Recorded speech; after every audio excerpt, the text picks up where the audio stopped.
Joining us from Liverpool is Audrey White. Starmer's nightmare, Audrey White, among first PA terror cases. Peaceful protesters across the UK being made to fork out hundreds to attend court in London.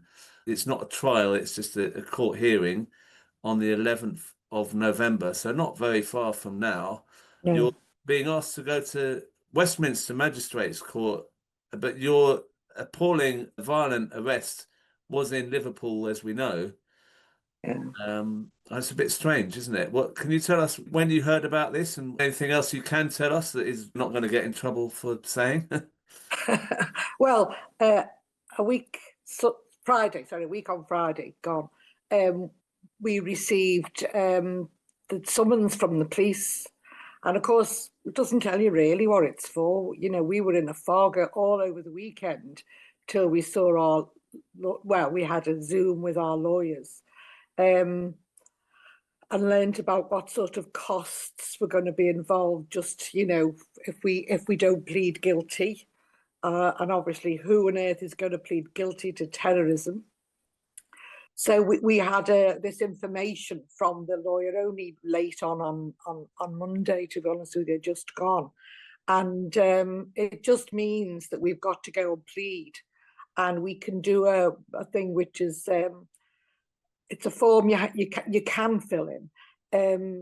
If you don't fill it in, it doesn't matter. But you can question the judge, so you can spend an awful lot of time getting information from the judge and asking questions about your case. And obviously, he's paid a lot of money, and we don't have legal aid. So that's their fault if we have to ask a lot of questions. And, the whole idea is to challenge the law. And of course, the judges and the whole legal system and establishment is, it looks like it's conspiring against us already by placing this trial that isn't a trial, this first appearance in court. And we're horrified that they're doing this, because what it means to me and all of us who go to court who don't live on the doorstep in London is a hell of a lot of money. I mean, me and my husband tried to go down on the morning of the case, the 11th of the 11th, Remembrance Day, and it was just under £500. £500. So what we've had to do, honestly, because it's 9:30 in London.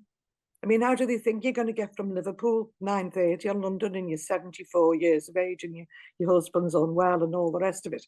So, we were going to just get that 6 o'clock train, but we just have 500 quid. So we're having to go down the night before, paying a lot less on the train, because you can go anytime during the day. And then we've had to pay for a hotel. So you're talking about £250. So rather than 500.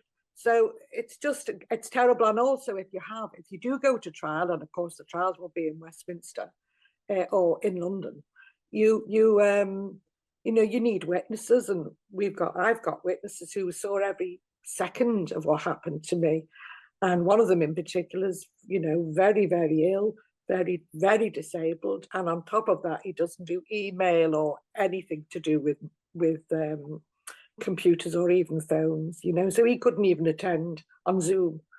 So it's just appalling. It's contempt. Talk about contempt. We'd get called. We'd be accused of being contemptuous of the court, for saying hardly anything. But this is real contempt for us, and the injustice of all these elderly people, mostly elderly people, and often poorly. I don't know anyone my age who hasn't got something wrong with them, and some people who would be almost impossible to travel. So our witnesses would be, disadvantaged. We're disadvantaged. It's costing a fortune. So I'm made up that quite a lot of people are turning up because you know what it's about, Crispin? It's the campaign. We can't rely on the judicial review. We'd love to. I'm taking a part in the judicial review. We'd love to just say, well, for it, we just forget about it. The judicial review will do its job, but we know what the courts are like. We know, they don't always do what the justice that you deserve. You don't always get that justice. So the campaign is the thing. The campaign, and the bigger the campaign is, the better. And we've got a lot of people coming. Even some of the Merseyside pensioners are coming, and the Merseyside pensioners are funding their tickets. We have to. We don't have any choice because we've got to win it. We really have got to win it. So, are there a lot of people at the same time as you at the same court, or is it just you? I mean, how many people do you know of that are? I only know 3 of us that were arrested on the 20th. But when we had these Zoom meetings with the lawyers, there was 3 of them. So they were on Monday, Tuesday, Wednesday, and there was up to 10 people on each on each Zoom meeting. So there could be anything between 20 to 30 people coming from Manchester and Liverpool to go to that court on that day. Well, I haven't got any figures. No, I mean, I'm not. I mean, you're saying it could be as much as that. Could be as many as that. Well, it could be because I don't know how long they're going to give us, and it'll have to be a long time them listening to me, because I'm going to have to speak to the judge about everything that happened to me. I'm going to make that a point, and say, why should I plead anyway? Plead guilty or not guilty? I shouldn't be pleading for anything. I should be apologised to. All of us should be an apology to all of us. So people are coming from, on the 11th, we've got my comrades coming from the Merseyside pensions, which I absolutely choked over the fact that they're coming. We've bought our filmmakers. Our filmmakers are coming with us. There'll be people, I think, Defend Our Juries are going to be doing a shout out for us. The likes of Jeremy's going to come with Laura, and there'll be a lot of people who recognise, and this is what it's all about, that this is the leading edge. This is the leading edge of opposing genocide in this country, defending Palestine Action.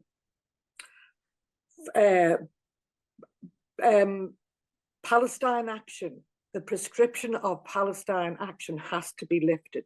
And that's what we've got to do. The prescription using terrorist laws against people who are protesting has got to be exposed for what it is. It's the leading edge. Fighting this proscription is the leading edge of defending Palestine. It's also the leading edge of defending our right to freedom of speech. And if you think it's only going to be used against people who are demonstrating for Palestine, you've got you've got another thing coming, because it's definitely going to be used. I think the first type of unions that are going to be used against, it will be like the FBU, the RMT, any of these organisations that they can say, oh, you're which they've said already, you're part of keeping society going, and if you'll be sabotaging us if you take strike action and all the rest of it. And I'll tell you what, it's for everybody, for anything. Don't just stop oil, for the planet, for working conditions. If you're in, if you're in a union that they will deem, 100% got to be kept going, and you're a saboteur if you try and stop that service or whatever it is. It'll be absolute nightmare. Not far in the future, this, when they're arresting people the way they are now, it is not far in the future that this is going to happen. It'll be the march of authoritarianism, and, as I say, the whiff of fascism that's actually in the air. So we've got to be defended for that reason, not because I was thrown around and all the rest of it, but because it's really dangerous what they're doing here, proscribing a peaceful organisation. And I hope it's massive. I hope it's massive on the 11th. We're there at 9:30 in the morning. And, I think we've got to really, the only way to stop it isn't the judicial review. The only way to stop it is with numbers. with numbers and put the message out there, talk about it all the time, because everything, genocide, and our freedom depends on it, really does. Well, we'll be there for you and everyone else on the 11th of November. Thanks, And thank you for coming on. And you know, I wouldn't want to be the judge facing you, actually, to be honest. So probably shut me up with one bang of his gavel. Probably. Well, I think you know, I don't think it's going to be easy for them to process all these people. If you know, if you speak up for your rights and stuff. I mean, I don't know. Anyway, we'll catch up more on this. I'll try and find out more about what Defend Our Juries are doing as well. So, can I just say, there's 2,000 of us, isn't there? 2,000. Yeah. And you know, it could go on all of next year if we do fail with the judicial reviews, the one in UK, England and Wales, and the one in Scotland as well, which Craig Murray's. We've got 2 shots at that. But if both fail and there's all these, there should be 50 or 1,000 of us. Never mind 2,000. You know, Yeah. it's only by overwhelming numbers that we can do it. And I don't know anyone in the country. Well, I personally know anyone. There are people who are okay with genocide, and there isn't, is there? So, you know, we've all got to step up, really.